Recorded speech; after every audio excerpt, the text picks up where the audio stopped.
Assalamualaikum warahmatullahi wabarakatuh. Assalamualaikum warahmatullahi wabarakatuh. Selamat pagi Bapak Ibu serta IHT. Tetap semangat dalam melakukan kegiatan. Pertama-tama mari kita memanjatkan puji syukur atas kehadirat Allah Subhanahu wa taala. Berkah rahmat dan hidayahnya kita masih diberi kesehatan dan kesempatan. Salam dan salawat tak lupa kita kirimkan kepada Rasulullah Muhammad SAW. Baiklah, kita akan memaparkan materi tentang perkembangan teknologi komunikasi dalam bidang pendidikan yang akan dibawakan oleh Bapak Syukri ST dan dilanjutkan oleh Bapak Muhammad Asbar Abdullah SPD. Dengan ini kami persilakan untuk memaparkan materinya. Terima kasih.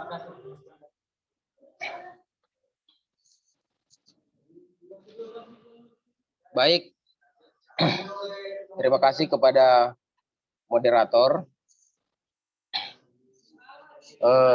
Pertama-tama saya ucapkan Bismillahirrahmanirrahim.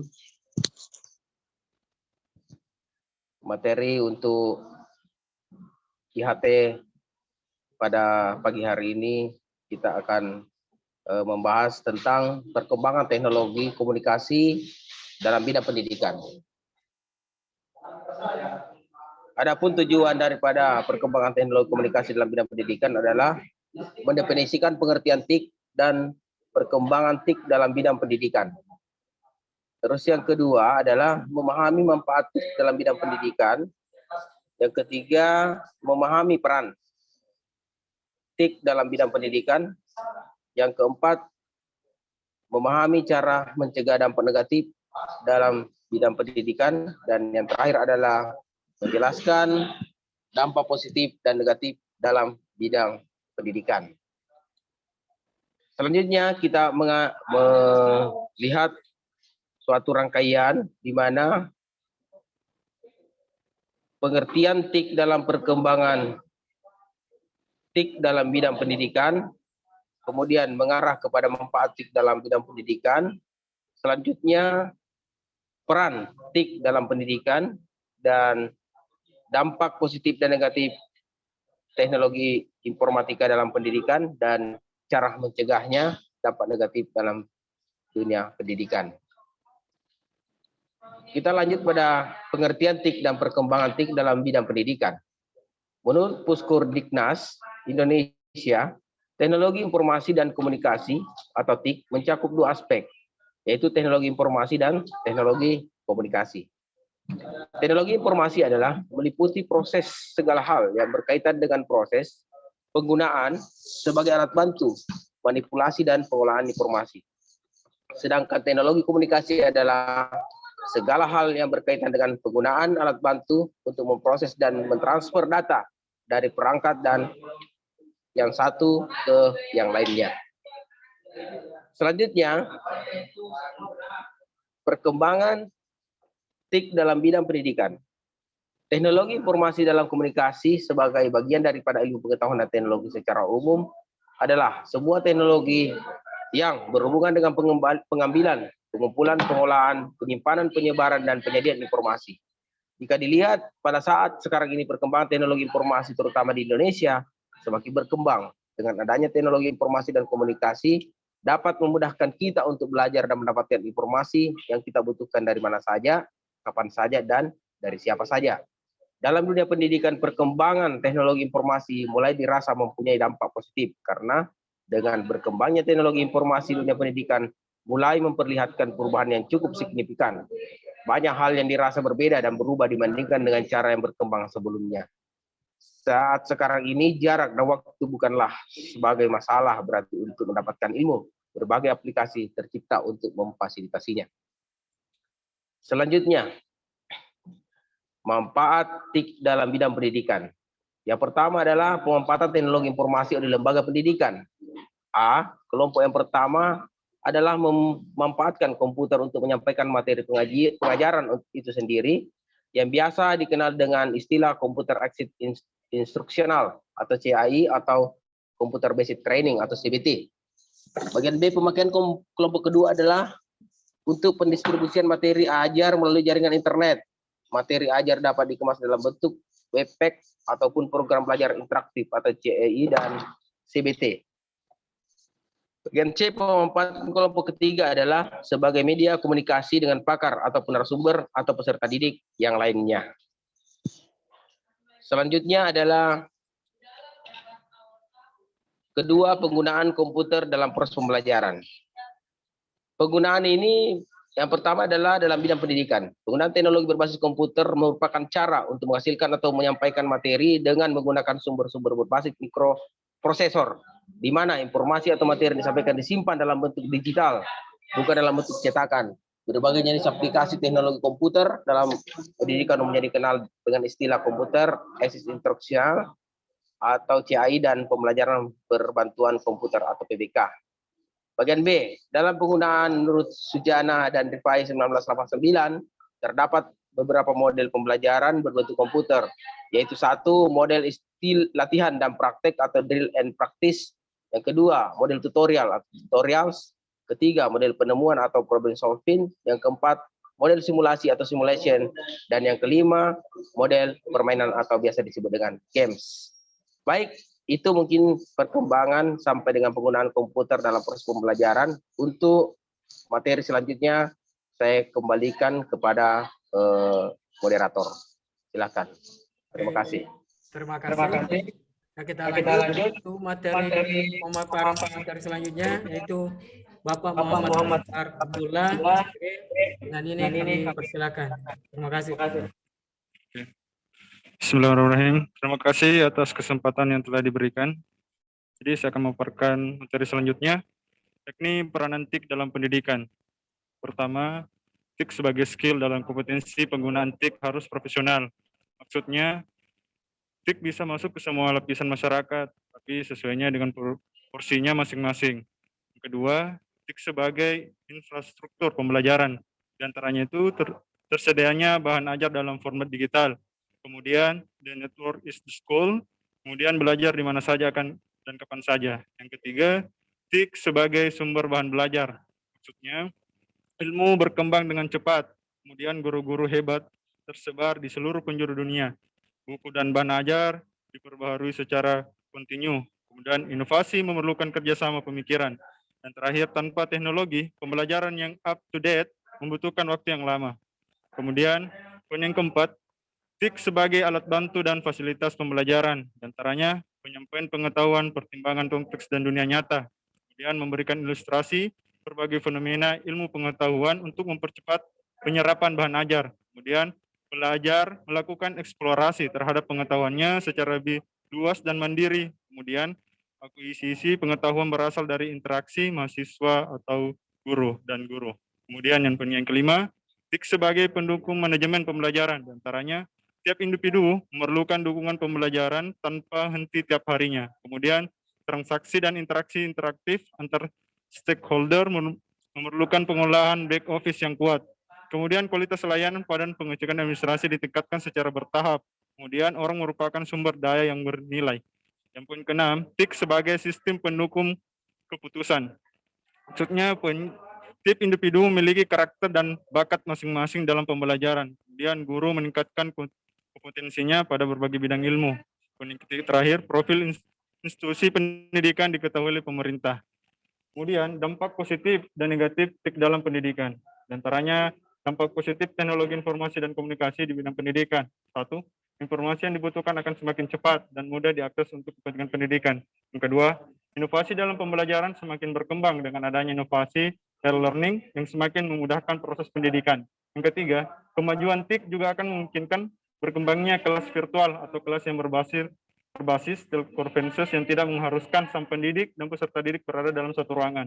Yang keempat, sistem administrasi pada sebuah lembaga pendidikan akan semakin mudah dan lancar karena penerapan sistem TIK tidak diragukan lagi transformasi informasi ini memiliki banyak manfaat. Yang cara mencegah dampak negatif dampak negatif diantaranya. Pertama itu kemajuan TIK juga akan semakin mempermudah terjadinya pelanggaran terhadap hak kekayaan intelektual. Karena semakin mudahnya mengakses data menyebabkan orang yang bersifat plagiatis akan melakukan kecurangan. Yang kedua, walaupun sistem administrasi suatu lembaga pendidikan bagikan sebuah sistem tanpa celah, akan tetapi jika terjadi suatu kecerobohan dalam menjalankan sistem tersebut akan berakibat fatal. Yang ketiga, salah satu dampak negatif televisi adalah melatih anak untuk berpikir pendek dan berkonsentrasi dalam waktu yang singkat. Tiga, cara mencegah dampak negatif dalam pendidikan. Yang pertama, menegakkan fungsi hukum yang berlaku, misalnya membentukkan cybertext yang bertugas untuk menentukan standar operasi pengendalian dalam penerapan teknologi informasi dan instansi pemerintah. Hal ini meliputi keamanan teknologi, sistem rekap data, serta fungsi pusat penanganan bencana. Kedua, menghindari penggunaan telepon seluler berfitur canggih oleh anak-anak di bawah umur dan lebih mengawasi pemakaian ponsel. Ketiga, televisi. Di antaranya itu mewaspadai muatan pornografi, kekerasan, dan tayangan mistis. Dan selanjutnya, keempat, komputer dan internet. Mewaspadai muatan pornografi digital, online maupun offline. Di antaranya mewaspadai kekerasan pada anak pada game. Yang kelima, perbanyak buku yang bersifat edukatif. Di antaranya itu kurangnya ketersediaan sumber daya manusia, kurangnya siapnya proses transformasi teknologi, belum memadainya instruktur telekomunikasi, memerlukan biaya yang cukup tinggi, dan terakhir belum meratanya jaringan di seluruh Indonesia. Demikianlah materi yang sempat saya sampaikan. Saya kembalikan kepada moderator. Terima kasih. Terima kasih atas materi yang telah dibawakan oleh Pak Sukri ST dan Bapak Muhammad Asfar Abdullah SPD. Nah, baiklah kita akan lanjut ke sesi tanya jawab. Nah, mungkin bisa kita sesi tanya jawab. Dan ini saya persilakan kepada peserta. Oke, terima kasih. Terima kasih kepada Bapak Moderator atas kesempatan yang diberikan untuk bertanya kepada Bapak pemateri. Yang saya tanyakan di sini, bagaimana dampak positif dan negatif TIK dalam bidang pendidikan?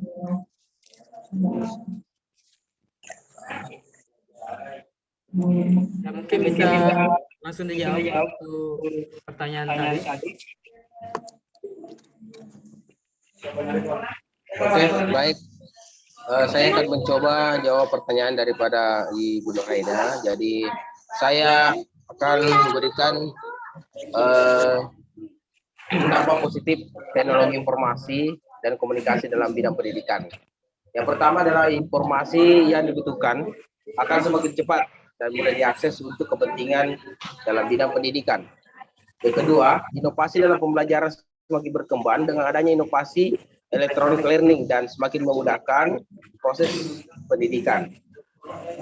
Dampak positif selanjutnya adalah kemajuan teknologi informasi dan komunikasi juga akan memungkinkan berkembangnya kelas-kelas virtual atau kelas-kelas yang berbasis telekonferensi seperti Zoom, meeting, dan lain sebagainya. Itu akan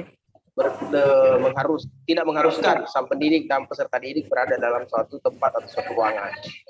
Dan manfaat yang selanjutnya adalah sistem administrasi pada sebuah lembaga pendidikan akan semakin mudah dan lancar karena penerapan sistem teknologi informatika tidak diragukan lagi. Transformasi informasi ini lebih memiliki banyak manfaat. Mungkin itu yang dari dampak positifnya. Mungkin pemateri berikutnya bisa memberikan dampak negatifnya yang diakibatkan oleh teknologi informasi ini. Silakan. Oh ya, terima kasih. Saya akan menjawab pertanyaan yang disampaikan oleh Ibu Nur Haida, yakni tentang dampak negatif dari pembelajaran ini. Di antaranya, dampak negatifnya itu kemajuan TIK juga akan semakin mempermudah terjadinya pelanggaran terhadap hak atas kekayaan intelektual atau HAKI. Karena semakin mudahnya mengakses data, menyebabkan orang yang bersifat plagiatis akan melakukan kecurangan.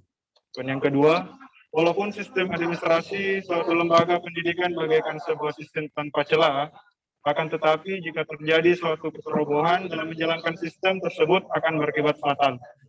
Kemudian salah satu dampak negatifnya televisi adalah melatih anak untuk berpikir pendek dan berkonsentrasi dalam waktu yang singkat. Mungkin itu tambahan tentang dampak negatif. Saya kembalikan kepada moderator. Terima kasih. Nah, demikianlah sesi tanya jawabnya. Ya, dan kita lanjut yaitu kesimpulan dari materi tersebut yang akan disampaikan oleh Ibu Nurhaidah. Dengan ini kami persilakan. Terima kasih. Terima kasih yang kedua kalinya. Baik, untuk kali ini saya akan menyimpulkan materi yang dibawakan oleh Bapak Pak Supri SPD dengan Pak Aspar SPD. Kesimpulan hari ini itu pertama menerapkan kunci hukum yang berlaku, misalnya pembentukan Cibodas bertugas untuk menentukan standar operasi pengendalian dalam penerapan teknologi informasi di instansi pemerintah. Yang kedua, menghindari penggunaan telepon seluler berfitur canggih oleh anak-anak mengawasi pemakaian ponsel. Yang ketiga adalah televisi, di mana televisi ini harus mewaspadai muatan pornografi, kekerasan, dan pelayanan mistis. Dan yang kedua, memperhatikan penonton pada film yang tengah ditayangkan. Selanjutnya, menghindari penempatan TV pribadi di sekolah. Terima kasih, Pak. Nah, demikianlah tadi kesimpulan yang disampaikan oleh Ibu Nurhaidah. Ya, demikianlah diskusi hari ini. Semoga bermanfaat bagi kita semua. Wabillahi taufiq. Assalamualaikum warahmatullahi wabarakatuh. Waalaikumsalam warahmatullahi wabarakatuh. Wabarakatuh.